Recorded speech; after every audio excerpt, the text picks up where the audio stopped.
খাস কলকাতা সল্ট লেকে সেখানে পিটিয়ে খুনে ঘটনা, গণপিটুনি, মৃত্যু হয়েছে গৌতম প্রামাণিক নামে এক ব্যক্তির।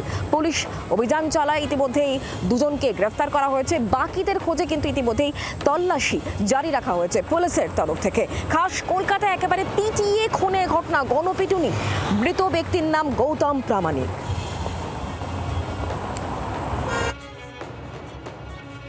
ম্যাডামের বাড়ির সামনে এটা হয়েছে। এবার ড্রাইভারটা ড্রাইভারের সামনে প্রথমে বাবাকে মারধর শুরু করে। এবার ড্রাইভারের দিকে যখন ছুটে যায়, এরা আবার ড্রাইভারের দিকে ছুটে গেছিলো ড্রাইভারকে মারতে। তখন তখন বাবা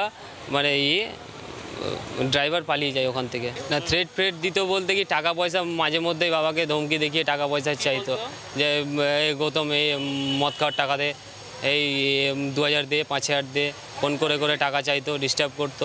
বাবা ম্যাডামকে বলতো, তার জন্য রাগ হতো ওর। কি জানি, বুঝতে পারছি না। কলকাতায় পিটিয়ে মারার অভিযোগ গৌতম প্রামাণিক, মালদার মোথাবাড়ি থানা এলাকার বাসিন্দা। তিনি কলকাতাতে বিধাননগর দক্ষিণ থানা এলাকায় বলাকা বিশ্বাস নামে এনজিওর এক কর্ণধার তার বাড়িতে কুকুর দেখাশোনার কাজ করতেন।